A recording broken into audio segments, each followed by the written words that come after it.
बिस्मिल्लाहिर्रहमानिर्रहीम। मैं हूं इकबाल जंजू और आप देख रहे हैं मेरा यूट्यूब चैनल और फेसबुक। नाज़रीन, पाकिस्तान में इस वक्त इंतहाई कशीदा हालात आप कह सकते हैं कि जो सख्त जंग है जो अंदर खाने इदारों के दरमियान और पाकिस्तान तहरीक इंसाफ और जो हुकूमत है इसके दरमियान जो कशीदगी पाई जा रही है वो बिल्कुल आखिरी दर्जे की है और उसमें आप कह सकते हैं कि इंतहाई अफसोसनाक सूरत हाल है। इदारे, हुकूमत, अवाम बिल्कुल आमने सामने हैं, जिन सिर्फ एक चिंगारी की भड़कने की देर है कि पाकिस्तान इस वक्त जो है वो खाना जंगी की हालत में खड़ा है। किसी दुश्मन के साथ नहीं है, बल्कि आप ये कह सकते हैं कि पाकिस्तान अपने ही अंदरूनी जो हालात हैं, अवाम के साथ, इदारों के साथ, अदलिया के साथ, इस्टेब्लिशमेंट के साथ जो टकराव है, इस बहुत से ऐसे हैं जो हुक्मरान तबके से ताल्लुक़ रखने वाले लोग हैं या सोच है, और कुछ ऐसी है जिनका ताल्लुक़ साबिक़ हुकूमत से है। और पाकिस्तान तहरीक इंसाफ भी इस वक्त अपने इंसाफ की खातर, अपनी जद्दोजहद की खातर या अपने साथ होने वाली नाइंसाफ़ी की खातर वो सड़कों पे आ रही है और सड़कों पे ही है। और उसके का कहना ये है कि अगर हालात इसी तरह रहे, इंसाफ ना हुआ तो हालात किसी भी तरफ जा सकते हैं, खाना जंगी की तरफ भी जा सकते हैं। नाज़रीन, अगर ये बात करें कि दुश्मन जब चाल चलता है, दुश्मन जब साजिश करता है, दुश्मन जब किसी भी घर में, किसी मुल्क में, किसी इलाके में या इदारे में मुदाखलत करता है तो वो मुदाखलत ऐसे नहीं करता, उसके कुछ टारगेट्स होते हैं, उसके कुछ गोल्स होते हैं। और अगर वो किसी इदारे में मुदाखलत करता तो 100% ये है कि दुश्मन का ये मकसद होता है कि वो इदारा दिवालिया हो जाए, बैंकरप्ट हो जाए। इसी तरह अमेरिका ने अगर पाकिस्तान के अंदर मुदाखलत की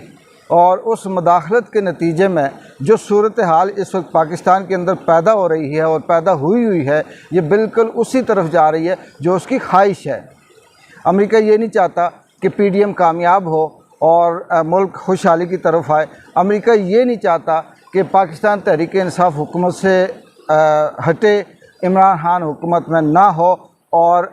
मुल्क जो है वो किसी बेहतरी की तरफ है, ऐसा नहीं चाहता। वो ये चाहता है कि इनके अंदर ऐसा इंतशार पैदा किया जाए, ऐसी लड़ाई पैदा की जाए, ऐसी जंग पैदा की जाए कि ये आपस में लड़ते रहें और मुल्क के जो वो खाना जंगी की तरफ जाए, और बिल्कुल उसी तरफ जा रहा है। अगर हम आज के दौर का, यानी आज के दिन की अगर हम बात करें, जिसे बड़ी खुशी से जो PMLN और पीपल्स पार्टी के जो जुमा थे, लीडर थे या सियासी रहनुमा थे, बड़े धुआंधार किस्म की उन्होंने प्रेस कॉन्फ्रेंस जो मीडिया टॉक की थी कि हम पुराने पाकिस्तान में लैंड कर गए। पुराना पाकिस्तान मुकम्मल तौर पर इस वक्त बहाल हुआ है। यानी अगर आप देखें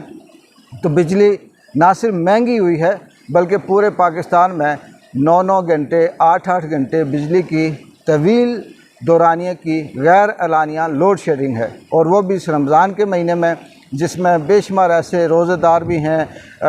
बच्चे भी हैं, कारोबार भी बिजली से मुंसलिक है, दर्जी हजरात हैं जो इस बिजली से बराह रास्त मुतासर होते हैं। वो बूढ़े किसान जो इस वक्त कह रहे थे कि हम फसलें हमारी तैयार हैं और हम फसलें काट रहे हैं, लेकिन डीज़ल नायाब है, वो मिल नहीं रहा, और जिसकी वजह से उनकी मशीनरी बंद है, उनके ट्रैक्टर बंद हैं, उनके बाकी जो दीगर फसलों के हवाले से जो लवाजमात हैं, मोटरें जो हैं वो पानी देने वाली, वो बंद हैं, जिसकी वजह से वो ख्वार हो रहे हैं। और वो बूढ़े जिनका सियासत से कोई ताल्लुक़ नहीं है, वो भी आज ये कह रहे हैं कि खदारा वही इमरान खान, जिन इमरान का नाम भी पूरा नहीं आता, वो कह रहे थे कि वही अच्छा था और हम बड़े ख्वार हो रहे हैं। अवाम बिल्कुल उसी तरह से ख्वार है, जगह जगह पे रुल रही है। और मौजूदा हुकूमत ने जो स्टैंड लिया यूटिलिटी स्टोर का, नाज़रीन मैं ये बात बताना चाहता हूँ अगर मुख्तदर हल्कों तक जाए कि माजी में भी यूटिलिटी स्टोर के तजर्बे हुए, इंतहाई फ्लॉप हैं, इंतहाई नाकाम हैं। यूटिलिटी स्टोर पे पहली बात तो ये है कि चीज़ें मिलती ही नहीं हैं, आप इस्लामाबाद, लाहौर, कराची की बात नहीं है, हम अपने लोकल देहातों की या छोटे जो शहर हैं उनकी भी बात करें, यूटिलिटी स्टोर पे आपकी ज़रूरत की चीज़ें नहीं मिलती, और अगर मिलती हैं तो वो इतनी महदूद मिलती हैं कि एक फैमिली है जिसकी महीने की 10 किलो चीनी लगती है, वो 2 किलो चीनी लेके क्या करेगा यूटिलिटी स्टोर से? जिसका महीने का 3 मन आटा लगता है, वो एक थैला आटे का लेके यूटिलिटी स्टोर से क्या करेगा? यानी इस वक्त यूटिलिटी स्टोर बहाल करके वापस आवाम को उसी अजियत में ला खड़ा किया जिसमें सिफारिश की ज़रूरत थी, जिसमें रिश्वत की ज़रूरत थी, जिसमें ताल्लुकात की ज़रूरत थी। सब कुछ वहीं पे है। इसके अलावा पुराने पाकिस्तान की अगर बात करें तो जैसे पुराने पाकिस्तान में मनपसंद लोगों को बहुत कुछ सहूलियात थी।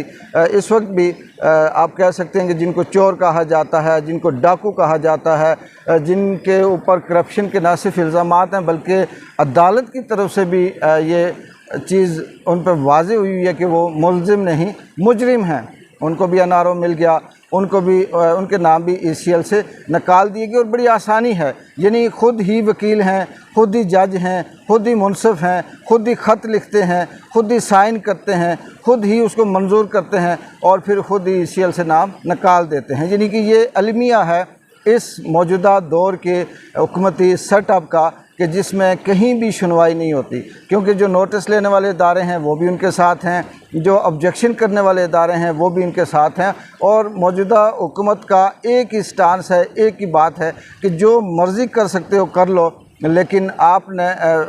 इमरान खान के उस हवाले से जिस हद तक जाना है जाएं, और अपने जितने भी गुनाह हैं, जुर्म हैं, वो सारे हम माफ़ करें। यानी इसमें कोई शक नहीं है कि पाकिस्तान बिल्कुल खाना जंगी की उस लाइन पे खड़ा है जहाँ पे अवाम और जो इदारे हैं, मुक़्तदर इदारे हैं जो इस मुल्क को चलाने वाले हैं, उनके अंदर न सिर्फ नफ़रत पैदा हो रही है, दूरियां पैदा हो रही हैं, वो बल्कि अना और झूठ की दलदल में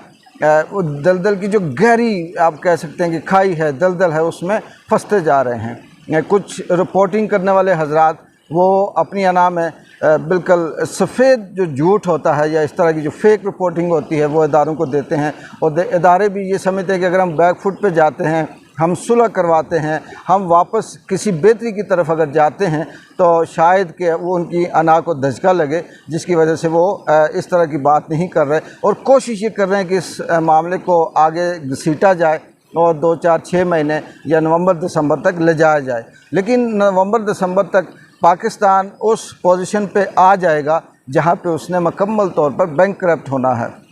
IMF की अगर रिपोर्ट देखें, कल की जो इनकी मीटिंग हुई IMF के साथ, उसमें इन्होंने मुकम्मल तौर पर शराइत मान ली कि हम सब्सिडी ख़त्म करेंगे, और वो IMF का जो एहलकार हैं वो दौरा करेंगे पाकिस्तान का, और दौरा करने के बाद फिर ये बताएंगे कि जी आपने ये चीज़ें करनी, नहीं हर वो कदम उठाना है जिससे आवाम को तकलीफ़ हो, जिससे इंतशार पैदा हो, जिससे आवाम के अंदर नफ़रत पैदा हो और आवाम बाहर निकले।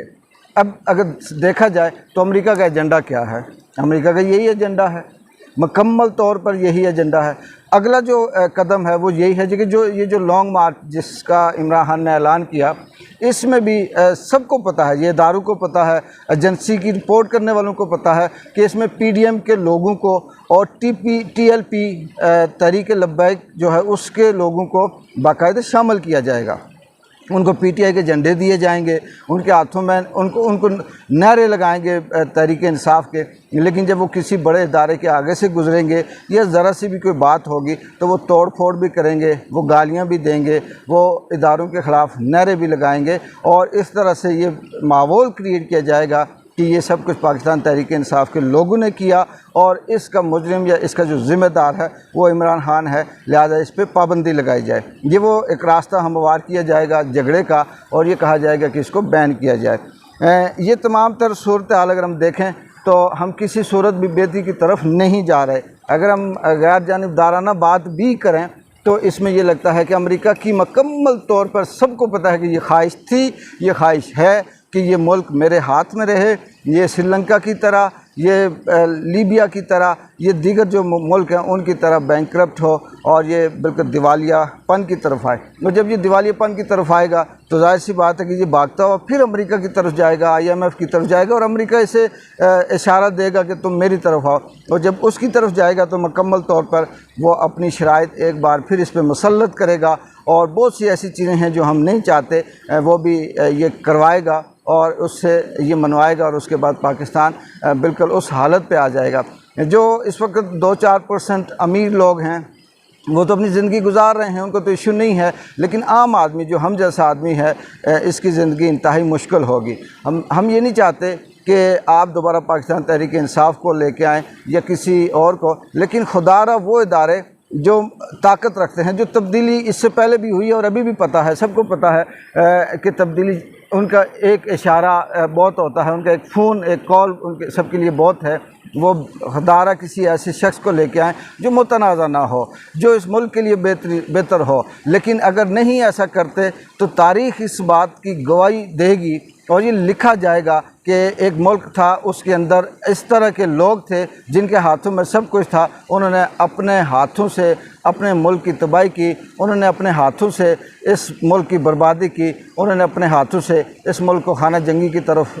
धकेला और कभी आपको तारीख़ नहीं माफ़ करेगी। और आने वाली नस्ल जो है वो आपके हवाले से ना सिर्फ सुनहरे हरूफ से बल्कि स्याह-तरीन हरूफ से याद भी करेगी और पढ़ेगी भी। मुझे उम्मीद है कि अल्लाह ताला इस मुल्क पे रहम करेगा और आने वाले दिन बेहतरी की तरफ जाएंगे। लेकिन इस वक्त जिस पोजीशन पे मुल्क खड़ा है ये अमेरिका की बिल्कुल यही ख्वाहिश है और अमेरिका की बिल्कुल यही चाहत है और अमेरिका चाहता है कि ये मुल्क इस हालत पे आए और उस हालत की तरफ जा रहा है। अभी तक जो चाल अमेरिका ने चली है, अभी तक जो मदाखलत अमेरिका ने की है, अभी तक जो साजिश अमेरिका ने की है वो 100% कामयाब होती हुई नज़र आ रही है और कामयाबी की तरफ जा रही है।